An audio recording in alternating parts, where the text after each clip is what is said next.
All right, thank you everyone. I appreciate it. And we have some really, really exciting things coming up. I mean, as we get... Normally, as a grassroots organizer, I wouldn't be here, right? I would have left 3 months ago. I would be literally following Kamala Harris wherever she is, in whatever state she is. She's smart, she's strong. With Kamala, you can't go wrong. But COVID changed all that, right? So I spend most of my day talking to people. I speak to a lot of voters. I speak to a lot of volunteers. So a lot of my time is spent hosting and organizing phone banks, hosting Zoom calls with volunteers. And then if you kind of give a lay of the land and then introduce our amazing phone bank captains, and then we can drop the links and then start the training. We host 5 phone banks now, which are 10 hours over the weekend, right? 10 hours for us to reach 1.3 million South Asian voters in battleground states. Phone bank to Michigan, we're gonna get started. If you can drop your name and the city you're from. Hi, I'm Nate Raja. I'm here in San Diego.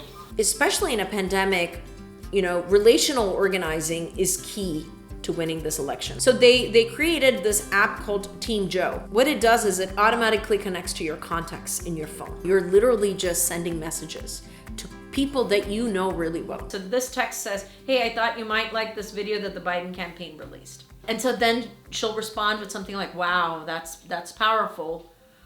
Or she'll say something like, I'm not interested. And I'll say, no, I completely understand, no worries. The other part of relational organizing is picking up the phone and talking to your family members, talking to your friends, saying, I'm checking in with you. I want to know if you voted or not. What you're doing, just the conversations that you're having with your family in all those battleground states, we call that relational organizing. And I'm telling you, that is critical. And it has probably been the most powerful tool used in this election. The way you energize the youth is by showing them that other youth are involved. I saw slowly, on Instagram, I would see my daughter's classmates posting about Kamala. I would see them then follow groups like Students for Biden or Young Voters for Joe, and then share their messaging that they would post, right, about Biden's policies on healthcare or Biden's policies on immigration. In the current pandemic, TikTok has taken off, right? It has become a mode of expression. So my older daughter, Jenny, she shares a lot of her music on there, but she also shares a lot of messages about gender equity, civil rights on there. She's an activist. We need to start talking about the relationship between police officers and domestic violence. And so the first time I saw a video that she shared with me. Wow, this election is gonna be so historic. I can't believe it ended up being Joe versus Donald. What? Yeah, Joe versus Donald. You mean Biden versus Trump? Yeah.